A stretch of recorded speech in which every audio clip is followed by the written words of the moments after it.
Hello friends, स्वागत है आपका कलर स्टडी पॉइंट क्लासेस में। मैं शिवम शर्मा। फ्रेंड्स, आज मैथ्स के कुछ इंपॉर्टेंट क्वेश्चन मैं आपके लिए लाया हूँ जो आपके मैंने 2019 के सेट से लिए हैं। ठीक है, उसमें काफ़ी इंपॉर्टेंट क्वेश्चन मुझे लगे तो उन क्वेश्चन को मैंने ले लिए विद सॉल्यूशन। मैं आपको इनको बताऊंगा, इनके सॉल्यूशन मैंने कर रखे हैं, तो आपको जैसे जैसे क्वेश्चन आएगा वैसे वैसे मैं आपको इसका सॉल्यूशन समझाता रहूँगा। ठीक है, बहुत अच्छे तरीके से आपको एक्सप्लेन करूँगा। विद शॉर्ट ट्रिक हम चलेंगे बहुत अच्छे मेथड के थ्रू। तो चैनल पर नए हैं तो चैनल को सब्सक्राइब जरूर कर लें और बेल आइकन को प्रेस कर लें ताकि आपको यूटेट एग्जाम में किसी प्रकार की कोई परेशानी ना उठानी पड़े। आपके लिए सारे सॉल्यूशन आएंगे। मैथ्स के क्वेश्चन देखो, आपको फर्स्ट पेपर के लिए मैथ्स के क्वेश्चन बहुत ज़्यादा इंपॉर्टेंट रहते हैं, क्योंकि फर्स्ट पेपर आपको अगर क्लियर करना है जो प्राइमरी सेक्शन के लिए जो है 1 से लेकर 5 तक के लिए, उसके लिए मैथ्स का पोर्शन आपको कंप्लीटली करना पड़ेगा। उसके बिना आपका काम नहीं बन सकता। ठीक है, बहुत ज़्यादा नहीं तो आप 30 नंबर अगर मैथ्स के हटाते हैं तो 120 में से आपको 190 खाली 90 नंबर लाने होंगे और वो आपके लिए काफ़ी डिफिकल्ट काम हो जाएगा, क्योंकि इंग्लिश का सेक्शन भी आता है, हिंदी का भी आता है, काफ़ी क्वेश्चन रॉन्ग जाते हैं। तो इसलिए आपको मैथ्स काफ़ी अच्छी खासी मदद कर सकता है। तो आइए वीडियो को स्टार्ट कर लेते हैं।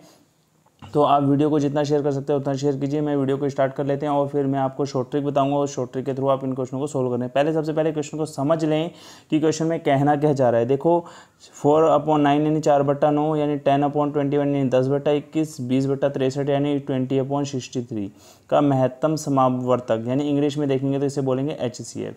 आपने क्या निकाला है? HCF यानी जिसको बोलेंगे highest common factor. Highest common factor का मीन्स है कि आपको इसमें सबसे छोटा नंबर फाइंड करना पड़ेगा। ठीक है, तो हमें सबसे छोटा नंबर आपको इसमें फाइंड करना होगा। तो आप देखें आप उस नंबर को कैसे फाइंड करेंगे। मैंने यहाँ नीचे आपको बताता हूँ, सॉल्यूशन में मैंने पूरा लिख रखा है। यहाँ पे देखेंगे ये मैंने खुद से सॉल्यूशन कर रखे हैं, जैसे जैसे क्वेश्चन है उनके सीरियल डाल रखे हैं। देखो आपको इन 3 नंबरों का महत्तम समापवर्तक निकालना है। तो इन तीनों का महत्तम समापवर्तक आप कैसे निकालेंगे? सबसे पहले आप इनके देखो डिनोमिनेटर यानी जिसे आपके बोलते हैं हर बोलते हैं, इन सबको आपको समान करना होगा। अब इनको समान करने के लिए आप देखेंगे सबसे बड़ा नंबर इसमें कौन सा है। सबसे बड़ा नंबर आपका क्या है? 63 है। तो आपको जो बचे कुछ 2 नंबर हैं ये 21 और 9, इसको आपको 63 के इक्वल यानी 63 के इक्वल बनाना होगा। अब इसको आप इसके इक्वल कैसे बनाओगे? ठीक है, इस चीज़ को मैं आपको एक्सप्लेन कर देता हूँ। देखो यहाँ पे अगर आप 9 की 7 से मल्टीप्लाई करोगे तो 63 हो जाएगा। एक चीज़ का ध्यान रखना, जब आप मल्टीप्लाई यानी गुणा करोगे तो अंश तथा हर दोनों में आपको गुणा करनी पड़ेगी उस नंबर से। ठीक है, 9 सत्ते 63, 4 सत्ते 28, 10 तियाँ 30 और 21 तियाँ 63 और 20/63 ऑलरेडी आपको यहाँ दिया हुआ है। अब आप देखेंगे सबके क्या है, हर समान हो गए हैं। 63 63 63 आ गया है। अब ऊपर आपके नंबर आ रहे हैं 28 30 और 20।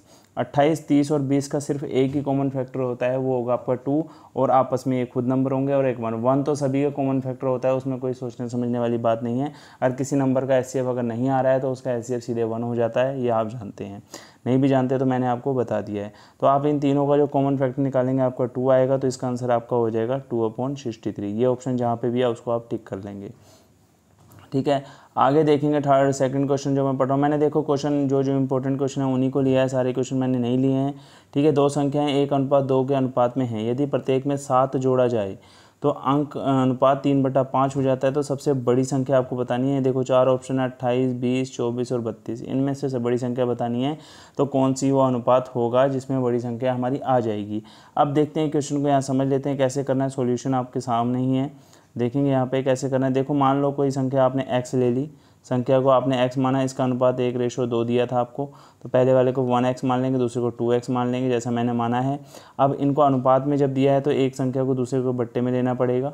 ठीक है, तो 1x/2x, तो देखो यहाँ 1x/2x ले रखा है। उसने कहा दोनों में अगर 7 जोड़ दें, दोनों में क्या जोड़ दें? 7 जोड़ दें। हमने 7 जोड़ा है, देखो यहाँ पे भी जोड़ा है, यहाँ पे भी जोड़ा है, तो अनुपात हमारा 3/5 हो जाता है। उसके बाद आपने क्या करना है, इसकी तिरछी गुणा लगा देनी है। ऐसे करके तिरछी गुणा लगा के आपका ये आएगा। देखो 5 की 1 से गुणा करोगे तो 5x आएगा, 5 की 7 से करोगे तो 35 आएगा।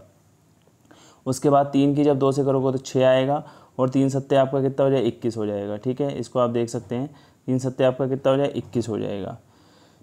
उसके बाद आप यहाँ देखेंगे जब इसको सॉल्व करेंगे, देखो 6 में से 5 को आपको माइनस करना है और 35 में से 21 को आपको माइनस करना है। तो 35 में से 21 माइनस करोगे 14 आ जाएगा। 6 में से 5 को हटाओगे खाली एक x आएगा। x का मान कितना आ गया? 14। ठीक है, यानी 14 आ गया है। तो आपको बड़ी संख्या बतानी है। बड़ी संख्या का अनुपात आपका 2x था, तो 2x, x का मान अभी आप देखो 14 निकाला है, तो 2 की 14 से गुणा करोगे 28 आ जाएगा। यानी बड़ी संख्या आपकी क्या होगी? 28 होगी। 28 जिस ऑप्शन में होगा आप टिक कर सकते हैं। छोटी संख्या मैंने लिख रखी है 14। ठीक है, तो इसके बाद आगे चेक कर लेते हैं। यहाँ पे देखो 98 का सॉल्यूशन है, तो मैं पहले 98 वाला ही क्वेश्चन आपको दिखा देता हूँ। 96 वाले को बाद में देख लेंगे। ये वाला क्वेश्चन है, देखेंगे आप यहाँ पे 45 लीटर के मिश्रण में दूध तथा पानी का अनुपात 3:2 तथा कितना पानी मिलाया जाए कि अनुपात कितना 9:10 हो। यानी कह रहा है कि 45 लीटर का आपको कोई मिश्रण दे दिया, वो दूध और पानी से मिलकर बना हुआ है, तो उसमें दूध और पानी का अनुपात 3:2 है। तो कह रहा है कि उसमें और कितना पानी मिलाएं। देखो ये क्वेश्चन मैंने अपने प्रीवियस वीडियो में भी करवाया था, उस वीडियो को अगर आपने नहीं देखा है तो उस वीडियो का लिंक आपको इस वीडियो के डिस्क्रिप्शन में मिल जाएगा, तो इसमें जाके आप देख सकते हैं आसानी से। देखो यहाँ पे साफ साफ लिखा है कि कितना मिलाया जाए कि अनुपात 9:10 हो जाए। तो आइए सॉल्यूशन की तरफ चलते हैं। देखो वहाँ आपको मैं बिल्कुल अच्छे तरीके से क्लियर कर दूंगा कैसे आपको सोल्व करना है इन क्वेश्चनों को। देखो कुल मिश्रण है आपका 45, 3:2 में उसे बांट दिया। देखो अब आप पहला वाला जो है आपका दूध का यानी दूध का है, दूसरा वाला पानी का है, ठीक है, इतना क्लियर हो गया। देखो मैंने दूध पानी लिखा भी है।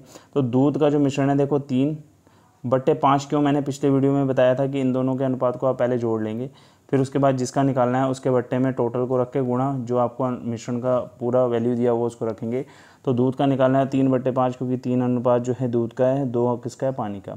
तो 3/5 गुणा 45, 5 से 9 बार आप काटेंगे 45 को, तो 9 3 कितना 27 लीटर दूध आ जाएगा आपका। वैसे ही 2/5 गुणा 45 क्योंकि पानी का कितना है 2 है अनुपात, तो 2/5 गुणा 45, 5 से 45 को काटोगे 9 बार, 9 दूना कितना आ जाएगा 18 आ जाएगा। ठीक है, आपको इतना समझ आ गया होगा। अब पुराना अनुपात आपका क्या था 27:18, ये वाला है पुराना अनुपात आपका। ठीक है, इसको जब हमने काटा है 9 से, 9 3 27 और 9 दूनी 18 कर रखा है। ठीक है, अब वो बोल रहा है कि कितना पानी हम और मिला दें, यानी 18 में कितना और जोड़ दें कि इनका अनुपात कितना हो जाए 9:10 हो जाए। तो देखो इसको तो आपने छेड़ना नहीं है, दूध को पानी में कितना मिलाना है। देखो 18 में जब आप 12, यानी 12 आपको ये थोड़ा गैस करना पड़ेगा अपने तरीके से कि हाँ भाई हम इसमें कैसे क्या क्या चीज़ें ऐड करें। तो आपको कैसे करना है देखो मैं समझा देता हूँ। आपने क्या करना है, देखो इसका दूसरा तरीका भी मैं आपको बता देता हूँ, उससे भी आप इसको कर सकते हो। आप लिख सकते हो 2/3 गुणा इसका पुराना पहले वाला रेशो। ठीक है, 3 छिक्के 18 और 6 दूना 12। तो यहाँ से भी आपको पता चल सकता है, पर वो आपको थोड़ा टिपिकल काम हो जाएगा, आप उसको समझने में आपको दिक्कत आएगी। इसके थ्रू मैं आपको समझाया। देखो 18 में 12 प्लस करोगे हो जाएगा 30, तो 3 9 27 और 3 दशम की 30। ठीक है, 3 9 27 और 3 दशम की 30 यानी 9:10 अनुपात आ जाएगा। तो जो आपने संख्या यहाँ जोड़ी है, कितना जोड़ा है आपने 12, तो 12 ही आपका क्या होगा आंसर। 12 लीटर पानी मिलाने पर अनुपात 9:10 हो जाएगा। अब आ जाते हैं अपने अगले वाले क्वेश्चन की तरफ जो हमने अभी स्किप किया था। यहाँ पे देखेंगे इसका सॉल्यूशन मैं यही निकाल दूंगा, 96 वाले का भी बताता हूँ। कह रहे यदि बिंदु ए से बी तक जाने के लिए अपनी कार 60 किलोमीटर प्रति घंटा की स्पीड से चल रही है और वापस आने समय 40 किलोमीटर प्रति घंटा की स्पीड उसकी हो जाती है, तो औसत चाल निकालने। तो औसत चाल निकालने के लिए मैं आपको सूत्र बता देता हूँ क्या होता है, 2 गुणा XY बटे X प्लस वाई। ठीक है, तो इसको सोल्यूशन आपको पीछे समझाता है, चलो यहीं कर देते हैं इसको। तो देखो आप लिखोगे 2 गुणा 60 बटे गुणा 40 बटे कितना आ जाएगा आपका 60 प्लस 40, क्योंकि सूत्र मैंने आपको बता दिया था 2 गुणा XY यानी 2XY upon X plus Y. तो देखो यहाँ पे जब इनकी गुणा करोगे तो आपका आएगा 4800 ऊपर वाले की। कैसे करोगे 6 चौको 24, 24 दूना 48 हो जाएगा। ठीक है, यानी 6 4 24, 24 2 जा 48। तो दो जीरो हैं तो 2 जीरो पीछे लगा दिए, इनको जोड़ेंगे 100 हो जाएगा। 0 से 0 कैंसिल करेंगे 48 आएगा, आपका आंसर डी वाला राइट हो जाएगा। सिंपल तरीके से मैंने इसको यहीं सोल्व कर दिया है, इतना ज़्यादा आपको सोचने की अब ज़रूरत नहीं है। 96 वाले की 97 वाले की अगर हम बात करें, कह रहे हैं एक व्यक्ति नदी के बहाव की दिशा में नाव को 8 किलोमीटर प्रति घंटा की चाल से खींचता है तथा बहाव के विपरीत दिशा में 6 किलोमीटर प्रति घंटा की चाल से उसे ले जा रहा है। नदी के बहाव में गति क्या होगी। देखो पहले इसमें दो चीज़ें आपको सपोज करनी पड़ेंगी, मानना पड़ेगा कि नदी में पानी की जो चाल है वो आपकी x है और नाव की जो चाल है वो y है, या किसी चीज़ को आपको x या y मानना पड़ेगा। ठीक है, अगर नाव की चाल को आप x मान रहे हैं तो बहाव को आपको y मानना पड़ेगा, और हमें नदी का बहाव निकालना है। तो आप एक काम कीजिए, नाव की चाल को x ले लें। ठीक है, नाव की चाल को x ले लें और बहाव की चाल को y ले लें। ठीक है, जब एक ही दिशा में चीज़ें जाएंगी तो ये दोनों चीज़ें ऐड हो जाएंगी।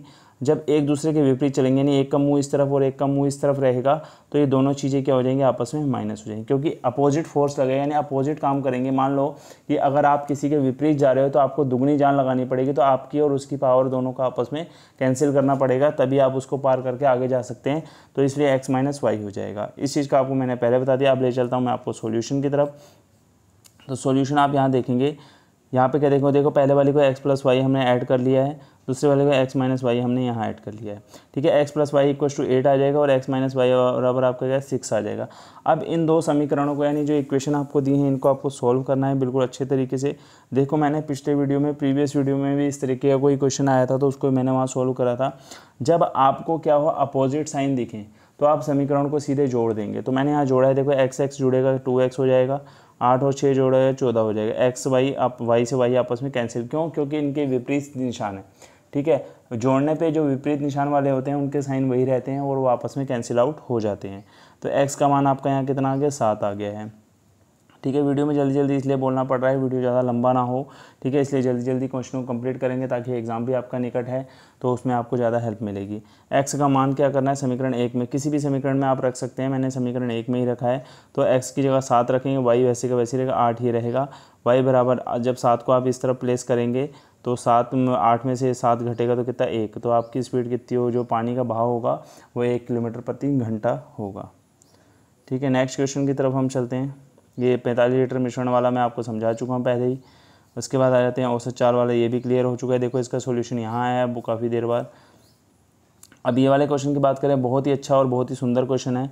पिता की उम्र पुत्र से 2 गुनी 20 वर्ष पूर्व पिता अपने पुत्र की 12 गुना उम्र दराज था, दोनों की वर्तमान उम्र बताइए। देखो इसमें क्या है, ये एक लॉजिकल और एक अच्छे कॉन्सेप्ट को क्लियर करने वाला क्वेश्चन है। अब मान लीजिए कि सपोज़ करिए अभी आप x ईयर के हैं, ठीक है, एक एग्जांपल लें, सॉरी मान लीजिए चलो अभी आप 20 साल पहले आप x ईयर के थे तो आपके जो पिताजी होंगे कितने होंगे 12x होंगे। सपोज़ करना, मान लो कि अगर आप 2 साल के हो तो आपके पिता कितने होंगे 24 के, अगर आप 1 साल के हो तो पिताजी आपके होंगे 12 साल के। सिंपल सा एग्जाम्पल आ गया यहाँ पे।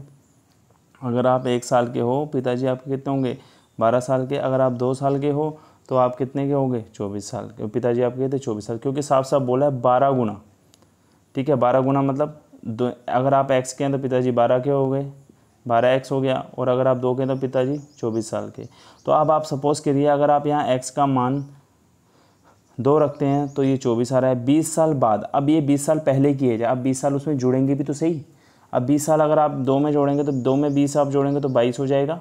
ध्यान से समझना मेरी बात को, 2 में 20 जोड़ेंगे तो आपका 22 हो जाएगा। 24 में अगर आप 20 जोड़ेंगे तो कितना हो जाएगा 44। तो आंसर आपको कौन सा 44,22 वाला आंसर आपको बिल्कुल राइट रहेगा। इसमें इतना ज़्यादा जोर लगाने वाली ज़रूरत नहीं थी। ये सॉल्यूशन आपका यहाँ पे है, यहाँ पे आप अच्छे से समझ सकते हैं। मैं रोक रखा है स्क्रीन को, ठीक है, इसमें आप अच्छे से क्लियर समझ सकते हैं। इसको देखें अच्छी तरीके से समझें, मैंने आपको समझा दिया है। आगे यहाँ पे बात करेंगे हम। यहाँ पे देखो बहुत ही सिंपल और बहुत ही अच्छा क्वेश्चन आ गया। 8% वार्षिक की दर से 10,000 का 9 माह का ब्याज कितना होगा। देखो आपको यहाँ क्या करना है, एक सिंपल इंटरेस्ट यानी अगर साधारण ब्याज का आपने सूत्र पढ़ा हो तो आपको ध्यान में आ रहा होगा। ऐसा ही बराबर हमारा होता है P × R × T/100, ठीक है। क्योंकि हमें यहाँ पे ईयर बदलने यानी साल बदलने वाली बात नहीं कर रहा है, ये सूत्र आपने देख लिया होगा, अब मैं इसे हटा रहा हूँ। हमें डायरेक्ट ब्याज निकालना है तो यहाँ पे SI यानी इंटरेस्ट भी लिख सकते हैं आप डायरेक्ट। तो P की जगह आप लिखेंगे तो P हमारा होता है प्राइस यानी 10,000 जो आपको दिया हुआ है, ठीक है। 1 0 लगाता हूँ 10,000। टाइम आपको 9 महीने का कहा है तो 9/12 आप लेके चलेंगे। महीने में कहा है, अगर साल में कहा होता तो पूरा 1 लिखते, पर महीनों में कहा है तो 9/12। साल में बदलने के लिए आपको क्या करना पड़ेगा 12 से भाग करना पड़ेगा, क्योंकि एक साल में 12 महीने होते हैं। और जो R का मान है वो आपको 8 दे रखा है, परसेंटेज में है तो बट्टे में 100 आपको लेना पड़ेगा। 0 से 0 आप यहाँ कैंसिल कर दीजिए। 3 से आप काटिए, 3 × 9, 3 × 12, ठीक है। 4 दूना 8, 3 दूनी 6 और यहाँ पे आंसर आपका आएगा 6। 3 दूनी 6 और 6 की 100 से गुणा करेंगे तो 600। इसका सॉल्यूशन यहाँ नीचे देख सकते हैं, बिल्कुल सॉल्यूशन इसका करा हुआ है, बिल्कुल अच्छे तरीके से आप यहाँ चेक कर सकते हैं, कोई दिक्कत वाली बात नहीं है, ठीक है। अच्छे से नोट करें। नेक्स्ट क्वेश्चन की तरफ बढ़ते हैं बहुत तेज़ी से। यहाँ देखेंगे यदि 3x² - 6x + a व्यंजक x - 2 से विभाजित हो जाता है तो a का मान ज्ञात कीजिए। देखो यहाँ पे ऐसे क्वेश्चन में क्या करना है, जो आपको व्यंजक दिया होगा x - 2, पहले तो सबसे पहले आप इसको 0 के बराबर लेके चलें और x बराबर जैसे ही -2 को आप 0 के उस तरफ इक्वल के उस तरफ भेजेंगे 0 वाले प्लेस में, तो ये प्लस का 2 हो जाएगा, यानी आपको x का मान मिल गया है 2। अब आपको क्या करना है, मैं यहाँ नीचे दिखाता हूँ समीकरण में जैसे सॉल्व कर रखा है। x का मान जो आपका ये 2 आया है, आपको यहाँ x की जगह रख देना, यानी x का मान रखने पर x का मान कहाँ रखेंगे, जो आपको ये समीकरण दे रखी है, जहाँ जहाँ x होगा। हमने x का मान रखा दोनों जगह पे। देखो 6 दूना 12 हो जाएगा और 2 का वर्ग जो होता है 4 होता है, 4 3 फिर आपका 12 हो जाएगा। अब एक प्लस में एक माइनस में तो आपस में कैंसिल आउट हो गए हैं, तो यहाँ पे 0 आ जाएगा। तो 0 + a बराबर आपका किसके आएगा, 0 के आएगा। आगे देखेंगे नेक्स्ट क्वेश्चन की तरफ अगर हम बात करें तो 3 अंकों की कुल संख्याएं, 3 अंकों की कुल संख्याएं जो 6 से पूर्णतः क्या हों, विभाजित हों। तो इसका सॉल्यूशन मैं आपको बता दूं। देखो 3 अंकों की संख्याएं जो है 6 से जो विभाजित होंगी वो 102 से स्टार्ट होंगी, 108 क्योंकि आपको सोचना पड़ेगा 3 अंकों की संख्या जो है 100 से ही स्टार्ट होती है, उससे पहले जो संख्या होंगी 2 अंकों की होती हैं। तो 100 से ऊपर पहला नंबर 102 आता है, जो क्या हुआ 6 से ईजिली क्या हो जाए, डिवाइड होता है। और जो 3 अंकों की लास्ट संख्या जो 6 से डिवाइड होती है वो होती है आपकी 996। ठीक है, ये आपका इजीली डिवाइड हो है। इसका सॉल्यूशन मैंने यहाँ नीचे दिखा रखा है, इसको आप आसानी से देख सकते हैं। यहाँ पे 3 अंकों की संख्याएं मैंने अपने आप से सोल्व करे हुए हैं, 102, 108, 996। अब इसमें क्या है, आपको एक चीज़ ध्यान रखनी है, जो 6 से भाग करने का मतलब वो है इनका अंतर, यानी हर नंबर के बीच में आपका 6 का अंतर होगा, तो उसको हम डी मान के चलते हैं। मैं आपको 10th के फॉर्मूले के अकॉर्डिंग करवा रहा हूँ इसे। ठीक है, ए का मान जो स्टार्टिंग नंबर है 102 उसको ले लेंगे। ए एन जो होता है हमारा आखिरी, यानी जो लास्ट वाला जो नंबर है जो 6 से डिवाइड हो रहा है 3 अंकों का, वो हमारा ए एन हो जाएगा। ये आपका फॉर्मूला है, इसमें आप मान रखेंगे, सॉल्यूशन करेंगे, आपका आंसर आएगा 150। ठीक है, इसको इजीली आप सोल्व कर सकते हैं, कोई इतना ज़्यादा टफ क्वेश्चन वो नहीं है। आगे हम बात करेंगे, यहाँ पे देखेंगे लिखा है घन के एक पृष्ठ का परिमाप 20 सेंटीमीटर है, तो इसका आयतन क्या होगा। देखो इस कॉन्सेप्ट को मैं बहुत अच्छे से आपको क्लियर करता हूँ, यहाँ ध्यान से देखेंगे आप जो एक घन लेते हैं, यानी एक आपका जो घन रहेगा उसमें आपके कितने 6 पृष्ठ होते हैं। आप देखेंगे उसमें कितने पृष्ठ रहेंगे, आपके 6 पृष्ठ रहेंगे। ठीक है, घन के 6 फलक होते हैं, चाहे आप देख लेना ऊपर नीचे दाएं बाएं करके, तो उसमें सिर्फ एक पृष्ठ की बात कर रहा है ये। तो एक पृष्ठ का जब आप परिमाप निकालेंगे तो उसकी 4 भुजा होंगी। ठीक है, एक पृष्ठ का परिमाप यानी उसमें एक पृष्ठ में 4 भुजाएं दिखेंगी आपको, दाएं बाएं ऊपर नीचे, बस आगे पीछे भुजाएं नहीं होती हैं, खाली फलक होते हैं। ठीक है, तो भुजाएं आपकी 4 ही होंगी, जिसमें लेंथ और ब्रेथ लिखी होती है। चारों भुजाओं को आप जोड़ेंगे तभी आपका परिमाप आएगा। तो आप यहाँ देख सकते हैं कि 4a बराबर आपका किसका होगा, 20 के इक्वल होगा। 20 के इक्वल, तो 4 से आप 20 को काटेंगे 5 बार, तो भुजा का मान आपका 5 आ जाएगा। अब आपको निकालना है इसका आयतन, मैं नीचे यहाँ दिखा देता हूँ, देखो मैंने कैसे कर रखा है। a का मान आपका 5 आ गया, तो घन का जो आयतन होता है वो भुजा का क्यूब होता है। तो भुजा का क्यूब मतलब 5 का जब आप क्यूब निकालेंगे तो 125 सेंटीमीटर क्यूब आ जाएगा। तो आज के इस वीडियो में मैंने आपको इतने बढ़िया क्वेश्चन, शानदार क्वेश्चन आपको कराए हैं यूटेट से रिलेटेड, जो आपके यूटेट एग्जाम में बहुत ज़्यादा मदद करेंगे। तो इसी तरीके के इंपॉर्टेंट क्वेश्चन मैं आपके लिए लाता रहता हूँ, और आप मेरे चैनल को सब्सक्राइब कर लीजिए ताकि आपको और बढ़िया क्वेश्चन मिलते रहें। सारे सब्जेक्ट रिलेटेड मैं वीडियो डालूंगा, तो जिससे आपको हेल्प मिलती रहे। और पुराने वीडियो मैंने इसमें अपलोड कर रखे हैं, उनका लिंक भी आपको इस वीडियो के डिस्क्रिप्शन में मिल जाएगा। मिलते हैं नेक्स्ट वीडियो के साथ, थैंक यू।